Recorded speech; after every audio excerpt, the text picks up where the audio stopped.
Welcome, everybody. My name is Randy Howell of Trader State of Mind, and I am delighted that you have chosen to be here and to have this time together. And I'm particularly amazed always by the people from Asia and from Australia that show up what is just an ungodly hour for you, and I deeply appreciate it. And I'm really honored. Now, we're here to say, you know something? How do I actually build a disciplined mind? I know that I need to have a disciplined mind. I've read that 100 million different places. I've probably looked in different ways of how to do it. And yet when I get down to the thick of it, right into the midst of really not knowing, discipline seems to fly out of the door. We're going to be taking a look at that, and we're going to start diagnosing how that doesn't happen for you, how it flies out the window, and what you really need to be doing in order to be able to build a mind that manages trading. And you're going to discover something. Trading mind is a very, very different mind than the mind that brings success in business and in corporate life. One last thing in terms of housekeeping, I always take questions at the end. You're welcome to write them in, type them in, and Dolores is my producer. She will answer a lot of them just right off the bat as we go. But the more trader psychology, the self-development type of stuff, performance type of stuff, if I don't cover it during my presentation, I will answer it then. Fair enough? Okay, let's go. What I want to do is this. You know something? So many people know how to trade. They got it down, and they know it's right around the corner. They know it seems so close. But have you ever felt like this fish, that you're right there at the sea, but you can't get there? You're so close you can taste it. Yet something is stopping you.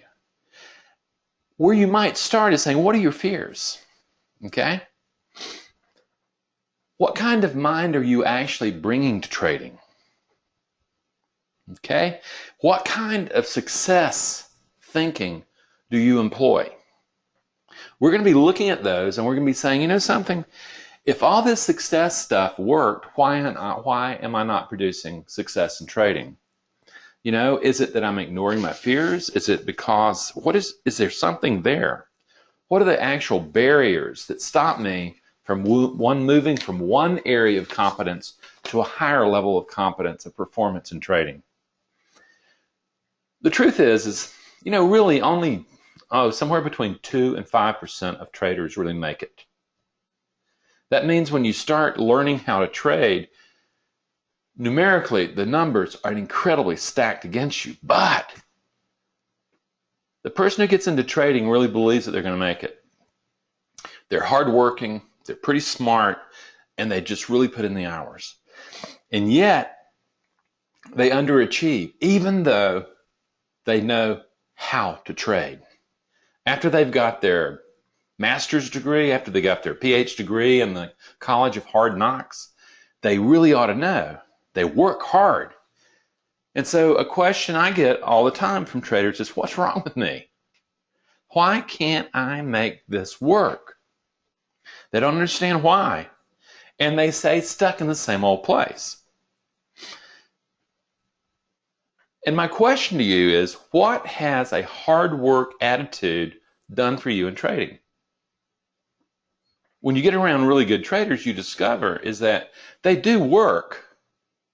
But as a guy that I worked with in Singapore said, you know something, Randy? My brother works hard. He's a project engineer, and he works really hard. I've seen him work. I get tired just watching him work. I like being on the 24th floor of a building in air conditioning, looking out on the harbor on Singapore, and all I'm really doing is pressing my finger on a button. I like that. What you discover is he's no longer working hard. He's transformed the notion of taking action, working hard, into the work of patience. And it just so happens that the work of patience is the work of trading. That's the whole key. But let's start someplace else. Let's start here. What are you not seeing that keeps you stuck at your current performance level? What's the glass ceiling that you look and you see people they make good money at this? Okay? And you're thinking, I work as hard as them, I'm smart as them.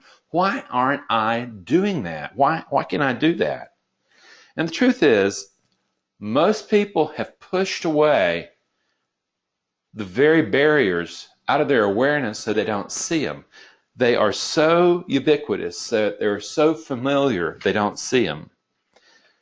You just absolutely don't see it. And the truth is, most people don't have the eyes to see the problem right in front of the face. And even if they do see the problem, even if it's pointed out, they don't see it as the problem. At the same time, your trading account is constantly going to be waking you up, knocking on the door, and saying, I am the exact barometer of the quality of the belief system that you are bringing to the management of uncertainty in trading. If I'm healthy, you have a good virtual simulation. If I'm not healthy, the beliefs that you're bringing about success are not working. You need to rethink. And out of that, ultimately, when you start breaking through that barrier, what happens really is you have to take your mind and get it out of the comfort, being comfortable, okay, with certainty, and you have to get it comfortable with probability and taking risks, okay? And this is a hardwired bias, okay? It's not like it's going to go away. It's self-preservation. And ultimately what happens is when you will experience it, this bias for self-preservation, this bias for certainty, this bias for wanting to control outcome, you will see it in hesitation. When you're having, that, or an email I got the other day was this entry thing, this pulling the trigger thing. They know how to trade, they know what a setup looks like, they know all that stuff, yet when it comes down to it, they hesitate. And yet they couldn't see that actually self-preservation on a biological and a psychological level won that moment. By not allowing you to get into the trade in the first place, it's one survival on a short-term basis. It's lost long-term benefit of managing probability. But the emotional brain can't think in probability anyway. It won. And as long as you stay blind to that hesitation, what's behind that hesitation, and the fears behind that hesitation, you stay stuck in familiar pattern and do it. Same thing with getting out early. When you get a little profit there and you're scared of losing that profit, you jump out and then the dang thing hits target and does everything you want, and it's a pattern, you see it. That's scarcity thinking. It becomes a pattern, a highly ingrained pattern. It's easier to stay comfortable with getting a little bit of profit than risking, oh my God, what if I lose everything? Left to your own devices, your mind will avoid uncertainty and risk and will opt for safety. It's going to do that. How much money you have to spend or blow up or bleed to learn that, go ahead and do it. It's an important lesson.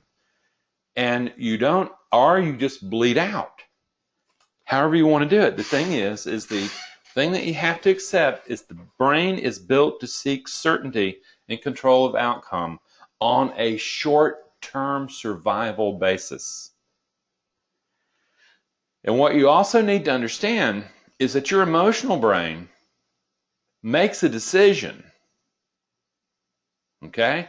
Your rational brain, that left brain, produces an explanation that's going to support that decision, no matter what the decision is, good or bad, hesitation, or going in on a valid setup. The emotional brain's that powerful. This is the mindset, this need for certainty, control over outcome, that has to be conquered. To be able to move from a certainty, controlling outcome basis to a probability-based mindset. Okay? This is the thing. And what happens is that mind, understand, biology is against you. Okay? It is. It's totally against you. You have 50 million years worth of biological programming that just pops, and it's all about short-term survival, uncertainty, and managing outcome. It's against you. It's against probability thinking of trading if you want to become a successful trader. Most likely, your psychology also supports that position. Most likely, your psychology learned and adapted to stay out of risk or to take too much risk, but not to learn the balance. So you've got it. You've got this duking out stuff. And the key is, why is it so hard? You know, most of the people I'm talking to right now have been trading for more than 5 years. They darn well know that what they're doing is not working to the level that they need it to work. They know it. And 95% of them are not going to be making money. They know what they're doing is not working, yet somehow they keep doing the same darn thing over and over again in hopes that it's going to work next time, and it never does. Understand this, the brain mind prefers the familiar and safe over the unknown and the potentially dangerous. It will stay there doing that. And it would rather have the suffering that you're familiar with, all that hesitation, getting out, making dumb decisions, than to risk learning new behaviors and new perceptions. That's what you're up against. Now, I want to tell you just, guys, we are having a serious thunderstorm come in, and if we get a lightning bolt that wipes us out, we're going to just click back in again, and we're going to be okay. But this is very common in the area we live. We live in an area that we call Storm Alley, and it's doing its thing right now. So we're gonna let probability roll, okay? So what we understand is this: self-preservation gets so established, it becomes so familiar that you don't even see it's there. It just kind of like hypnotizes you, and before you've known it, you've made the same dumb decision over and over and over again. That's the key, and that's what has to change. Otherwise, the whole thing, it's much easier to stay stuck in the familiar pattern than to risk failure of the unknown. That's survival, okay? It's easier to assume that there's a saber-tooth tiger behind every bush out there in the Serengeti than to recognize that, it's only 1 in 10,000, but why would I risk going out and doing something when I could, with very low probability, get hurt?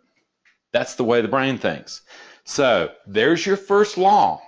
And self-preservation and trading mind just simply do not work together at all. This is what you're going to need to learn. So here we are. Here we are. Ultimately, there you are in your comfort zone. That's what we call the perceptual map that your brain developed you to be in the environment. It produces survival. It doesn't produce thriving. Ultimately, you're going to have to decide you're willing to step out of that comfort zone and experience discomfort. And instead of turn away from the discomfort, turn toward the discomfort and manage that discomfort so that it becomes comfortable. That's what learning how to have a mind built for managing uncertainty is like. So now we go, okay, now I'm beginning, what are the tools I need? What you're going to need is first you're going to have to recognize the same old thinking is going to give you the same old results. And you have to come to a moment of how much money do I need to leave on the table? How much money do I need to lose? How much time do I need to squander before I find out and get really with it that I'm going to have to change the whole mindset that I bring to trading? And not just about talking, but I'm talking about really changing the mindset I bring to the performance of trading. It's time to adapt. Are you there? Okay? You will know if you've done this if you have a healthy trading account. That's what the professional traders have figured out. The key is, are you ready to adapt? Are you ready to sit there and say, you know something, I'm taking full responsibility for my trading, and what happens is I realize I can't bulldoze my way through this thing. I'm going to have to learn a very different way.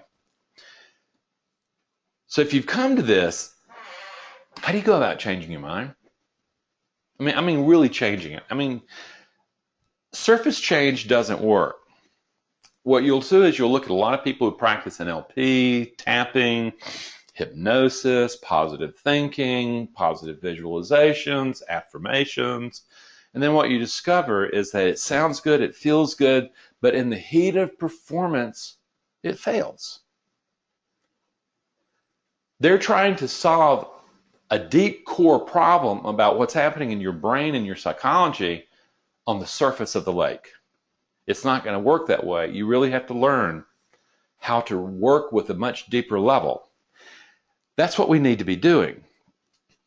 What we need to do is we need to learn a very different understanding of the mind-brain, one that frees you to design the mind that you bring to the management of uncertainty and risks. And this is where we start. Is my invitation to you is to listen to what I'm about to tell you about the brain and the mind. Okay? Whatever preconceived notions you have, what I'm about to say is based on basically the last 10 years of neurobiology research, is that the brain itself, as an organism, what it is it's a community of rival programs that duke it out for control of the brain. And whoever wins are the programs that organize you into a particular self that is able to survive in an environment. Okay? I want you to hear that. There are very specific programs living in the brain that are constantly in competition with one another and also in cooperation with one another, making deals and coming together and producing a particular brain that functions in the environment and allows you to survive.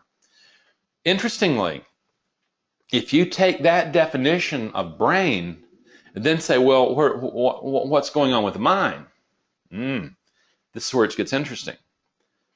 The mind is where those programs have been given voice as your thoughts. Okay? The behavior of the emotional programs is electrical behavior. Okay? It's electrical activity. Neurons is just running on a 20 or 40 amp load. However, when you become mind, the behavior of mind are thoughts. Suddenly, you don't have a community of rival programs, but what you have as mind is a community or a committee where these forces, these programs, have been given voice and say so in your head, and some of them are dominant and some aren't. Most people do not come equipped with a brain mind that has the right programs running and awareness to manage probability. Only certainty. So what happens is you have to build the mind that's going to do this. Now we have an idea, okay? And what we know, this brain mind that we've been talking about is shaped by the forces of adaptation, attachment, okay? Socialization, thinking all that schooling, having to achieve and not making a mistake, and circumstance, bad things happening or not bad things happening. All these come together in a brain built and wiring you into a self for short-term survival. Okay? The ones that are most noted in trading are the alpha. These are guys who have had experienced good success in corporate or business where they have made things happen. They want to be number one. They know how. They can be girls too. 90% are guys, but you run into the alpha. I now call them alpha. I don't call them alpha males because I started running into plenty of alpha females too. So I just reduced the term to alpha. Those are the ones who have to win. Those are the ones that wants to take action. Those are the one who wants to control outcome by willpower. I'm going to make this happen. Those are also the ones who blow themselves up because they have a bias to act. And what they do is they get in trading and they start chasing trades. I mean, you've got to be trading to be trading, right? You've got to be doing something to be doing something. No, not in trading. Not in trading. The same thing on the other side of the alpha is the perfectionist. The one that says, if I don't make a mistake, I won't lose. I won't be wrong. And yet, it works real well in corporate. It works well often in business. I want my CPA thinking like this. Yet, if you bring that mind into trading, no matter what you do, no matter how right you are, you can still be wrong a good bit of the time in trading. And you start seeing that these two ways of controlling outcome do not work. And you have to find a different way. Ultimately, what you discover very quickly is this. You come to a fork in the road. The brain that you brought with you does not separate biological threat from psychological discomfort, much less concern.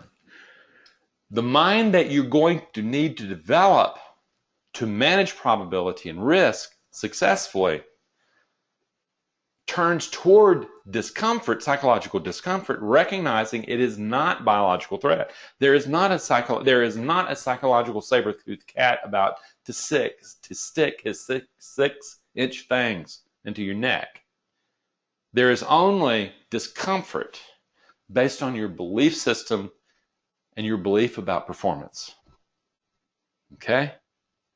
When you learn that, you can turn toward that and work through that, and you come to a moment of where the mind that you're bringing to the management of uncertainty is one focused on concern. And you should be concerned. You're risking capital. But there's no psychological discomfort. There's no biological threat setting off the alarm bells. You have concern. This is what we have. And it is combined with humble confidence. This is when you know that you're arriving. So what we have to be able to do is we have to learn to tolerate discomfort. And often what you discover is that you blow things out of proportion. This is just a trade. It's not stepping off the side of a cliff. It's one act, and yet you will have invented it as horrible things happening, Chicken Little with the sky falling. Discomfort literally becomes your teacher. You don't try to push it away, and you certainly don't try to deny that it's in your presence. You don't sit there and say, well, I'm going to positive reframe this thing so that I don't feel the discomfort. No, you're turning toward the discomfort because it's telling you exactly the barrier that you're not seeing. It's showing you exactly where it's at. And until you learn to master that barrier, you don't get to the next level. So this is a totally different thing. Instead of avoiding or attacking, what you're doing is you're learning how to approach. Very powerful stuff. Ultimately, what you discover that is that all thinking is emotional state dependent. This is the 180-degree whammo that emotional intelligence work brought to the cognitive community. We believed at one time that thought happened and emotion happened afterwards. What we now are clear on is that no, emotion happens, and out of emotion comes thinking, the quality of thinking that you do. So when we do this, when approaching uncertainty, most people have to learn a whole new journey, is that they have learned to avoid fear or to conquer. What they have to do is relearn and say, you know something? I need to calm down. I need to approach the discomfort. And I need to learn. It is my teacher. And what happens is what you do not have is freedom from emotion. That's what a lot of people, that's the pop psychology stuff, is we trade without emotion. Just try to do that. Try. It's impossible. Is that you are an emotional being attempting to produce an emotional state rooted in logic and reason, which, by the way, are two emotional states. You are not a rational human being trying to control their emotions. Okay? As if you could live outside of emotion. Reason and logic are simply two emotions that you don't know are emotions. When you start realizing that they don't live outside of emotion, and you have to You have to manage the emotional nature. You don't have freedom from it, but you have freedom of the emotions. You can learn to produce the emotional cocktail that allows you to think rationally and logically in the midst of uncertainty and risk. That's what most traders, 95, 98% of traders, don't do. They don't know how to do, and they're too scared to learn how to. So they stay stuck, giving money away to some of the really fine traders, and one of which, as I know, is in this room tonight, and he will teach trading, but he will also take your money if you want to go. If you want to go wager money and risk money with an unstable mind, there are plenty of professional traders who will play that game every day, and they're not gambling. You know, they smell blood. Okay, so you've gotten that, and we know that we have to learn how to manage these things. And what you get very clearly is this: emotions are biological. They are not psychological. They take over psychology. And there's one other definition I want to give, and I'm going to explain what this thing is here, because you really need to understand this is a very powerful graphic. The thing about emotion is that it is not touchy-feely. It is biological, and it is triggered by any deviation to a standard sensorial pattern that the brain has already established for homeostasis, to keep you feeling okay. Okay? Hesitation. What do you think that's all about? What happens is you're sitting there, everything's fine, everything, and then all of a sudden these squiggly lines start coming together, and there is a recognized setup, and it starts having confirmations. Oh my God, there is a deviation to standard pattern. Pop! Automatically an emotion is going to fire. The only question is which one. If you let the default programming run it, my promise to you is your biology and your psychology most likely are going to have you in fear of loss, and all of a sudden you're going to be looking for more confirmation. You're going to be looking for all sorts of things. Suddenly you have to go to the bathroom. There you have to answer an email. There's just all sorts of things you have to do. And all you realize is that, oh my God, my brain just played another trick on me, and I wasn't wise enough to catch it. It was very successful behavior for short-term survival. You know, if you've never got to the game to risk anything, then you've won. The same thing with trade management. When that trade's been whipsawing on you, it's not done classically what it's supposed to. You've been in the red. Oh my God, am I going to lose it? Am I going to get stopped out? And suddenly it hits the black. You start making some money. And you still see that, oh man, I'm a long ways from my target. But you know something, what if it reverses on me again?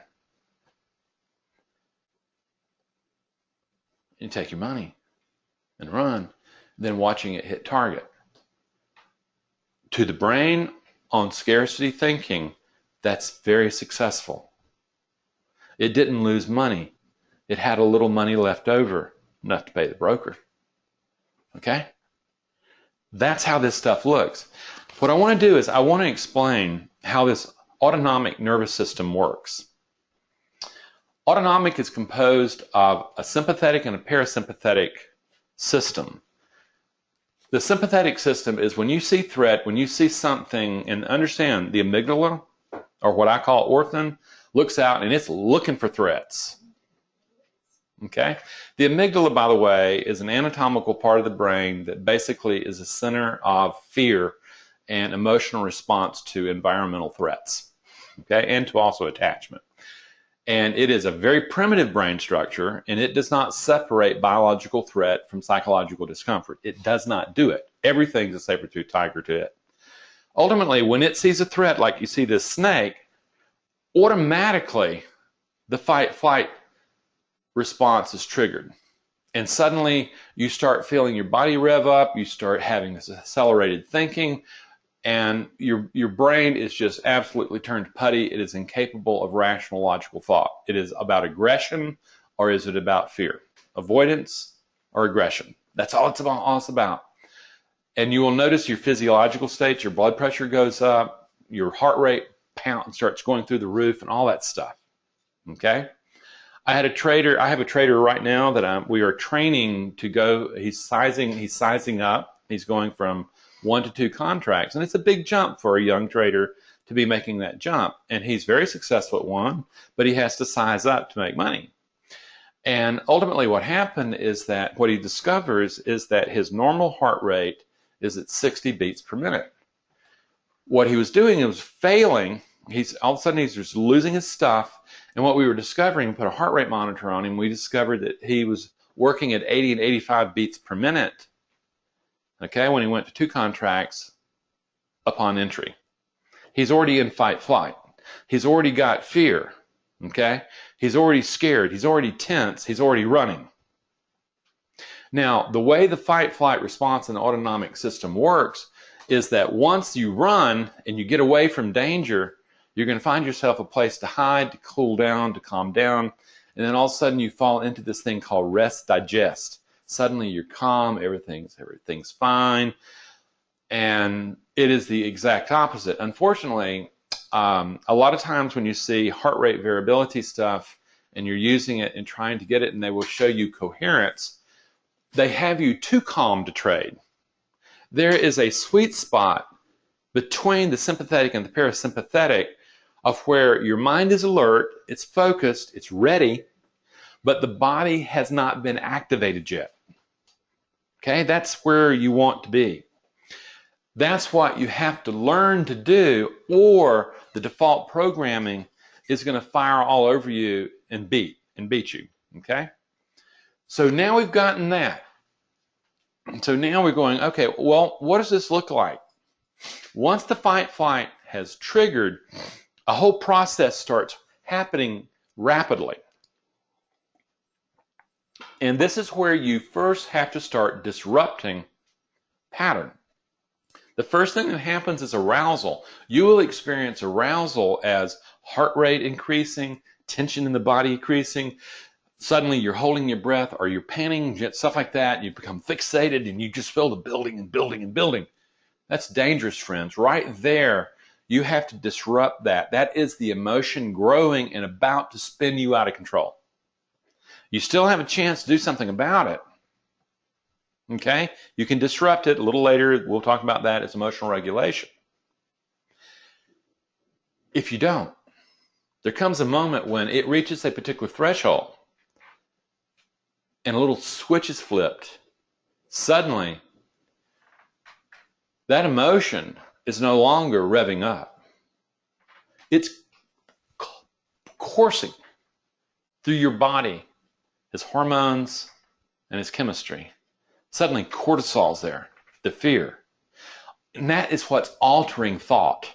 Suddenly your brain is toast, your mind is toast, you are on fear or on anger if you're a revenge trader. Now, once you've reached that threshold and feeling is in you, okay, then comes, well, what is that emotion telling you to do? This is emotional motivation. Is it avoid? Is it attack? Is it approach? Avoid or attack are with the fight flight. Approach is with rest digest, with the parasympathetic. What happens is that this is the thing where all of a sudden when you hesitate, what you've done is you've reached avoidance. When you attack and revenge trading, what you've done is that's attack motivation. When you experience curiosity and turn toward the discomfort, that's approach. And that's what you want to learn how to do. Then the big one that glues the biology to the mind together, belief. Ultimately,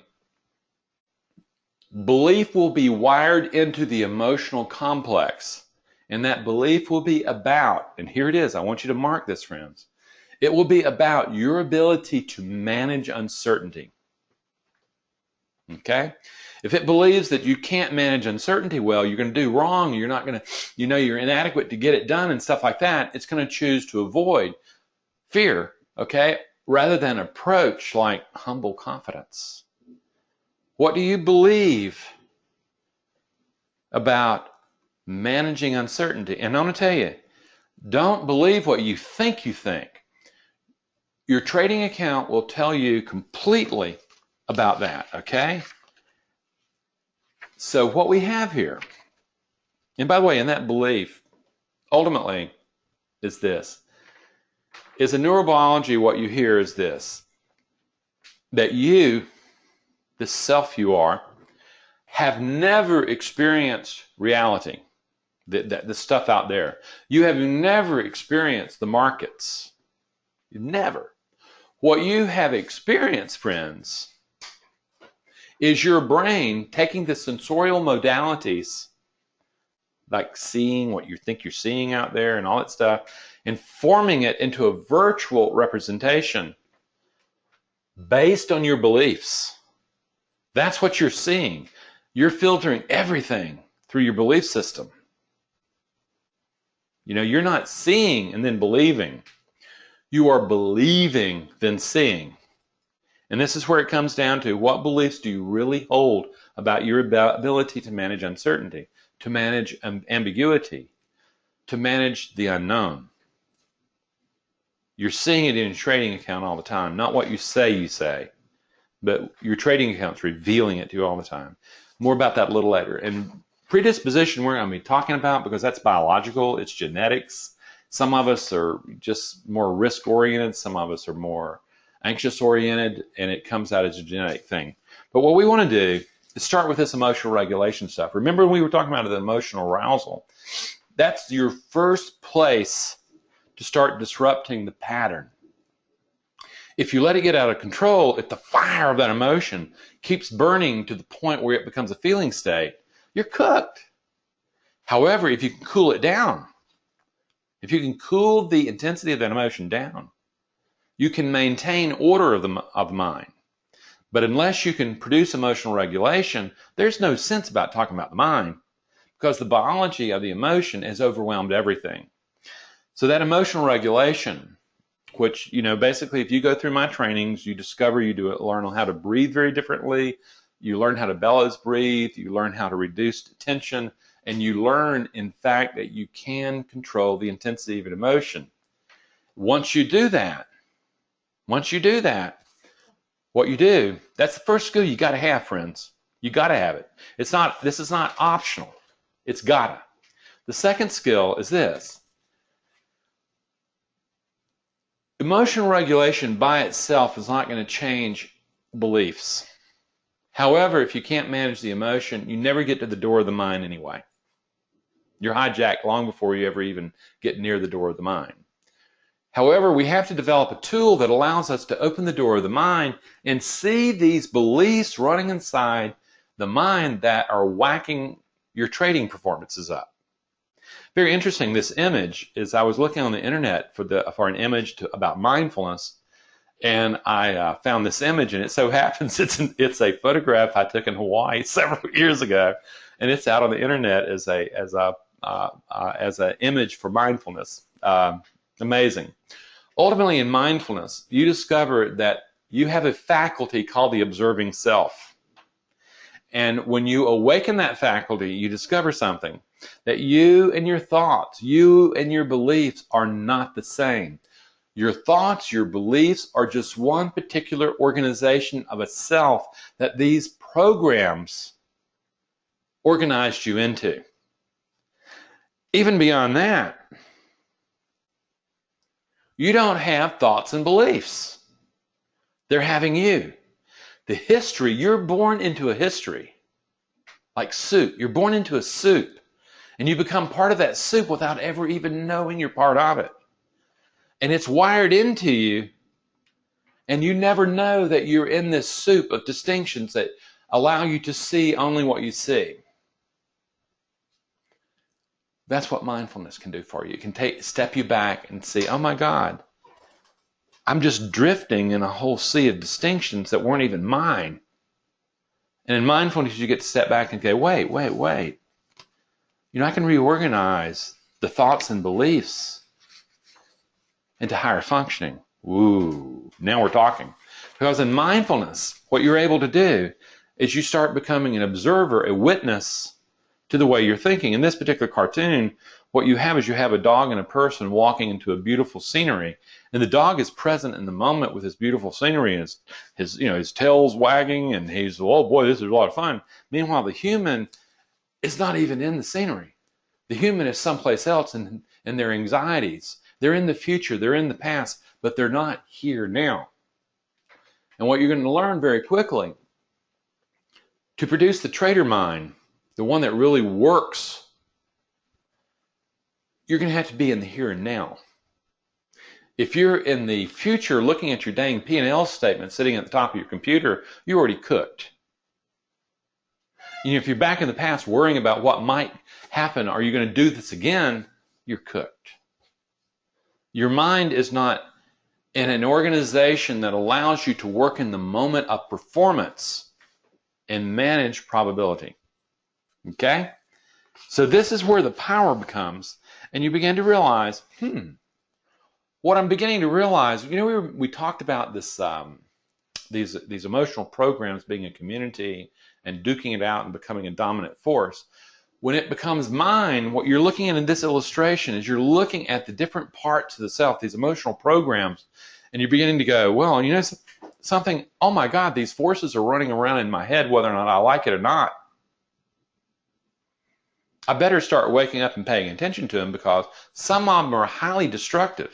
Anybody here blown an account up? Yeah, that's it, highly destructive. Some of these forces are scared to take a chance. You know that one?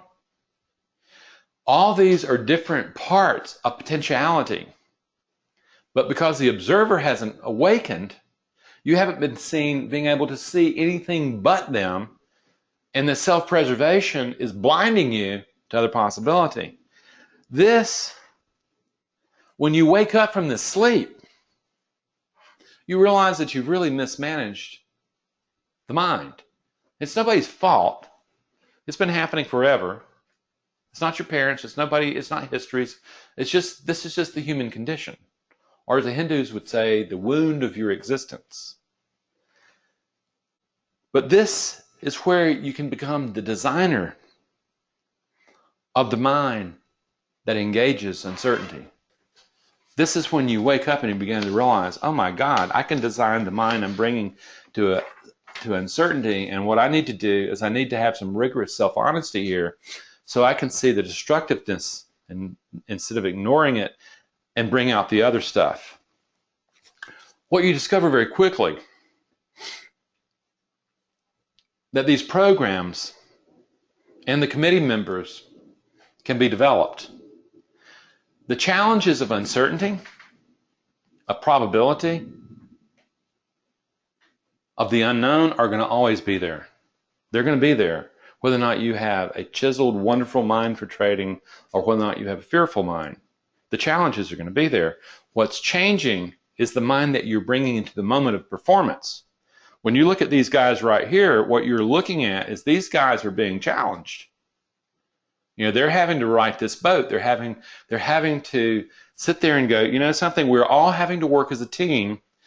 If we flip out, this thing's going to be bad news. That's the uncertainty of it. However, if we work together in unison, the probability is that we're going to have one hell of a good ride here, friends. That's what you have to do with the mind. A couple years ago, I had a guy, and he had been flight engineer on a C-5. And for those of you who don't know what the C-5A aircraft is, it's a cargo jet that I call it the flying football field. You can put gazillions of tanks of men into these things, and you can fly them 5,000-6,000 miles, and it's insane. It also takes 7 men to fly. It takes a very highly coordinated team of people that have very specific skills that allow them to fly that plane. Okay? What Gus had done is he had assumed that because he had done this for 30 years that he had the discipline, he had the confidence internally. Okay? What he came to realize as we were working is that the Air Force had very carefully put this group of guys together and trained them very, very well, but it had been external. What Gus realized is that his mind was a fractal of that external team. And what he didn't have the players internally that he had in the Air Force externally. What he got was that the players were there, the potentiality of the players were there, but they had never been spotted, they had never been nurtured, they had never been developed, so they had not been brought into the awareness of the mind that was engaging uncertainty and the unknown. And yes, he learned how to internally produce those elements to produce the mind. When you're doing that, what are you doing? You know, when I say that, what are you actually doing? Let's talk about George Washington for a moment. You know, George Washington had an enormous amount at risk in the Revolutionary War of the United States. He was already rich beyond belief. He had married one of the richest women in the world. And yet he was Virginian, and what happened is the colonies begged him to lead them, and he didn't really want to. He really didn't have the skill sets of being a general. But what he was able to do is he was able to assemble a team around him that allowed him to beat the most powerful standing army in the world at the time, and Navy, I might add. What you're recognizing is this, is that George Washington found the inner strength as a ruler, as discipline, as the emotional program discipline. He became highly disciplined, and people could feel his discipline and through him could maintain their own order under pressure. This is an emotional program that you can learn to fire. It's not like visualization and thinking, oh, I would like this. No, it lives within you. I teach people how to do this all the time. You also find that courage as an emotional program is called warrior when symbols are added. Within you is the courage that allows you to face your fears, to face your discomfort. These are all emotional programs that are there. You have to learn to access them, not through fantasy.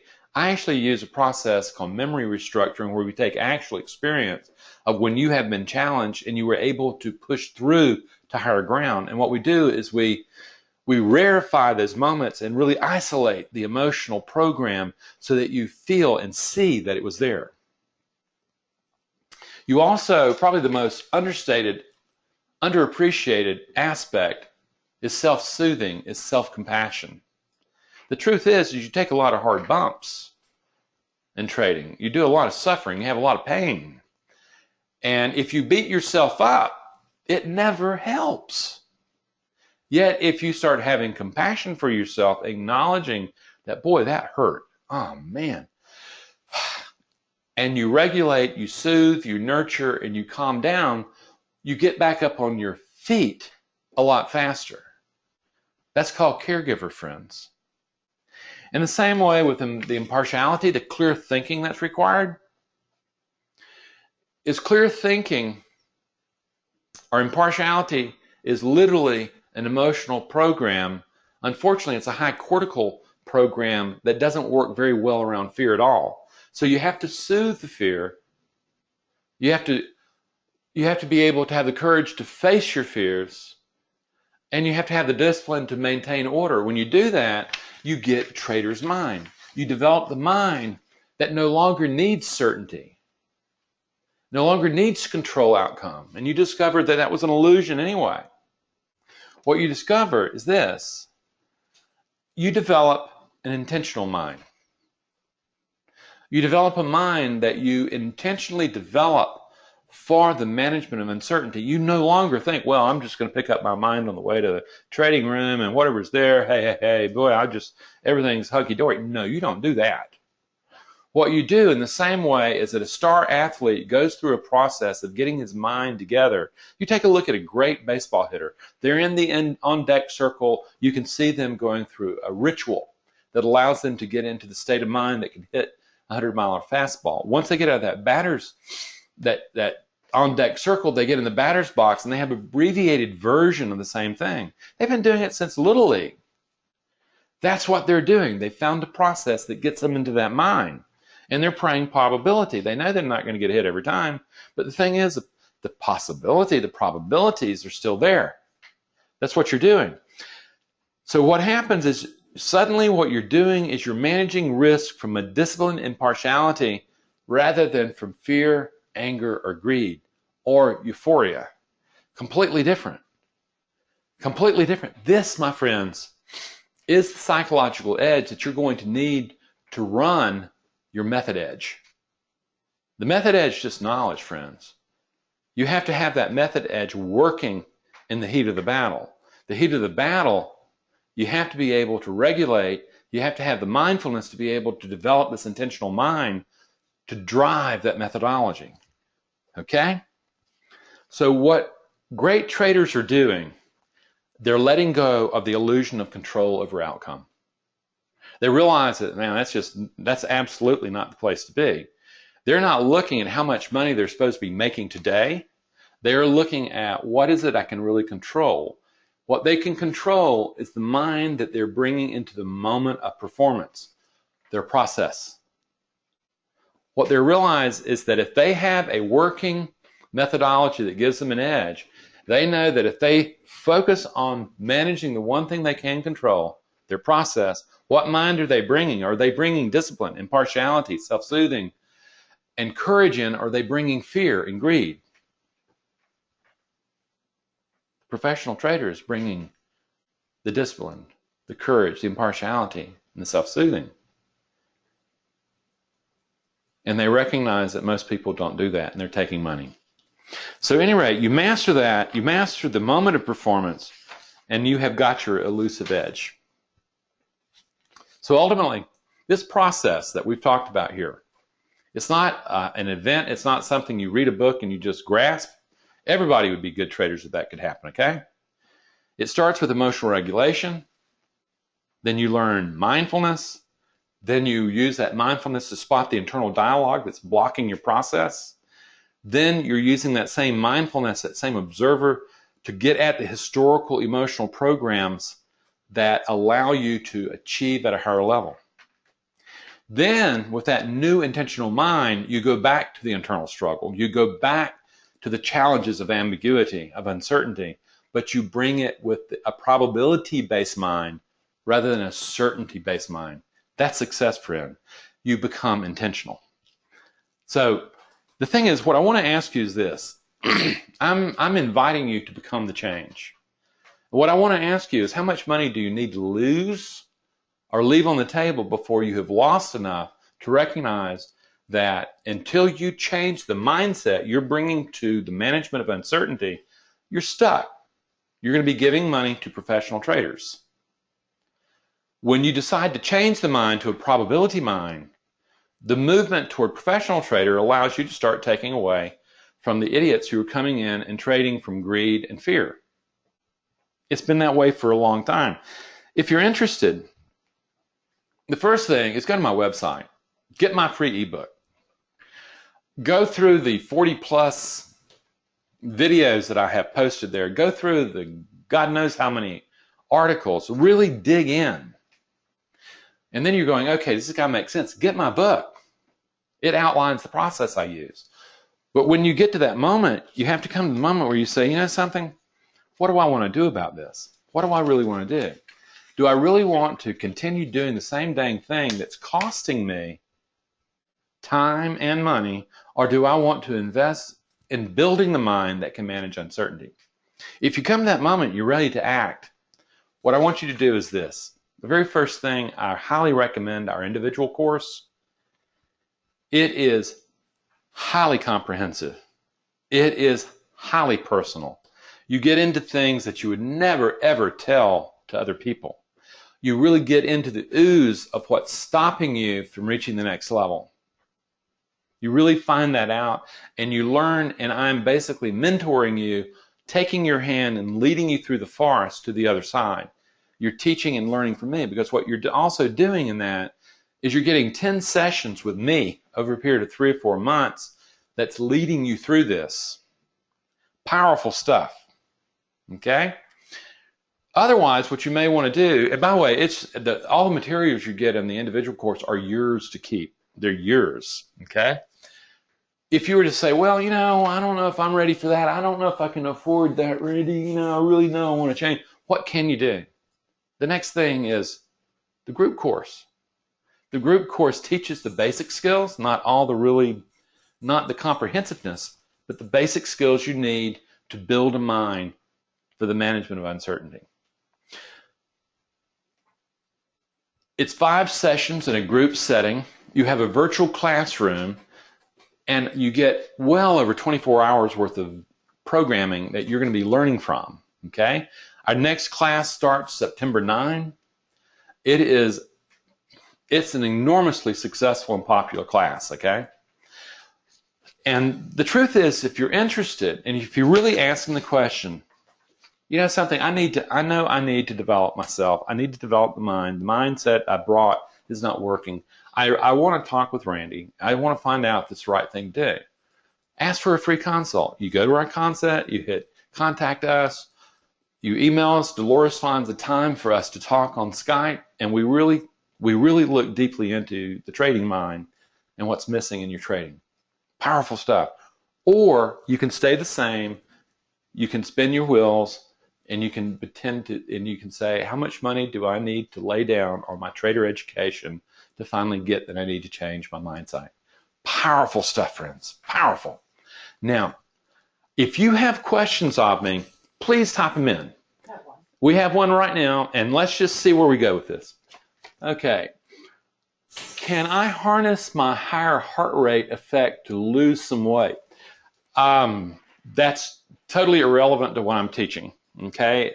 Obviously, if you raise your heart rate, you have moved your metabolistic rate up, and therefore, theoretically, yeah, you should. But the thing is if you're talking about trading, man, I'll tell you, you really have to manage the biology of arousal. You really cannot allow, once you get 5 to 8 beats above your heart at rest in trading, man, you are so on the edge of getting into fight-flight stuff that, boy, you need to manage that. Okay. Can trading from home environment, comfort zone, affect the psychological comfort zone, make it harder to break and confront the historical comfort zone? Could be one of the problems of retail traders, the home environment. Thank you, Randy. It can be. It's one of those things where I know retail traders who go out and say, what I'm going to do is I'm going to make this a business. I'm going to have an office that I go to every day. I'm going to set up patterns, and they don't do any better. Okay. At the same time, I know retail traders that once you understand this is literally about breaking out of the comfort zone of your mind on uncertainty. Okay, the avoidance of uncertainty. And from my standpoint, I know lots of traders who are quite successful working out of their homes. Okay? I know lots of traders who are quite unsuccessful working out of their homes. I know traders who work in offices who are not successful. I know traders who work in offices who are successful. The major thing is that, are you listening to your trading account? It is showing you your comfort zone. It is showing you where you need to look. Okay? So I'm not trying to avoid your answer, but the answer is yes and no. It can be, or it can be a really great asset. You know, the thing is, if you have a home office, you're not paying $1,000 a month for some office at some other place, and your nut that you have to crack every month goes substantially down. You know, actually, the biggest problem with retail traders in home offices is boredom and not having social contact with other people. That would be, to me, a harder problem. Okay, I don't see anything else. So, friends, no matter what you do, my hope is this. Hold on. Laura said there may be one here. Can your trading account give you a false illusion as you are breaking rules? Sure it can. If you're getting lucky, okay, on a short-term basis, you know, put it this way, you've seen these ads, hey, I'm up 120% in a month, 3 months. I'm making a whole bunch of money. And you can feel the adrenaline roar through the system. You can feel the dopamine just produce euphoria. And you go, I want to do that. I want to do that. And I have plenty of traders who go on streaks where they just start winning and then they start letting their stuff down and they talk about how much money they're making and then they blow it up. Okay, is that the real key is that in trading, you do not allow yourself to experience fear, okay? You do not allow yourself to experience euphoria. Euphoria, you feeling good, okay? Is you would think that feeling good is something you'd want to feel in trading. The truth is, when you're trading, when you're actually in the moment of performance, it's all discipline and partiality. If you're thinking from euphoria, you're setting yourself up to manage risk very poorly. That's what happened to the whale at JP Morgan a few years ago, is that their risk manager got sick and wasn't there. And you have these high octane testosterone, dopamine traders out there. And what happened is they started getting euphoric and they might have started making really stupid wagers that other traders around the world were going, what in the world is this guy doing? Is he trying to give me money? The whale wasn't trying to figure out how he was going to give everybody $2 billion. But what happened is he didn't realize that he was under the suit of testosterone and dopamine and euphoria, okay? It sucked him dry. So how will doing this process help me in life in general and not just trading? Well, the truth is this course was not designed initially for trading. I started having traders come to me and we started applying it to trading. The reason that I got really focused on trading is that trading had the trading account, okay? And it was a black and white litmus test that was going to tell you the truth about your belief system and the invention of your reality, whether or not you wanted to hear it or not. You were not going to be able to have a new age positive spin on anything because your trading account was going to tell you the truth of the effectiveness of your belief system. So what I would say is what most people say is that when they take this course, they started out doing it for trading and they realize that it's impacting their life in a very big way. They're learning how to, ultimately, once you recognize that there is no such thing as controlling outcome. There is no such thing. On a long-term basis, there is no such thing. GM is no longer the machine they used to be back in the 50s. The key is what you can manage always is the mind that is engaging the probabilities of life. In quantum mechanics, there is a way of understanding that everything exists only as potential. There is no such thing as mass or energy or anything like that. What exists is potential. The observer of that potential is what brings form to the potentiality. Imagine beginning to have control over the observer that's observing potentiality. Okay? That's what this course teaches. Another way of saying it from a quantum mechanics point of view is, and Schrödinger said that the very act of observing an experiment does in fact change the course of the experiment. When you begin to realize that, this is all about observer. Emotional regulation, observer, and what observer you are experiencing and in the moment experiencing life. What I teach is almost essential for one way or the other in trading because the results are so fast. It's like instant karma. Boom, it's there right in your face. In real life, it's so much slower than trading that you can get away with deceiving yourself for a long time. Eventually, it catches up. But imagine if you had the tools to step out of self-deception, okay, and creating from a much more powerful place of observation. Powerful stuff. So it's going to be much more powerful. Friends, we are 5 minutes over, and I like to keep these things to an hour. I want to thank you for coming. And if you come to the moment where you go, you know something, I need to train my mind. I get what Randy's saying. I get that I know how to trade. Now I need to learn how to develop my mind so that I can trade in the environment of probability and uncertainty. That's the tickets, friend. Good luck to all of you. I've had a great time. Thank you for coming.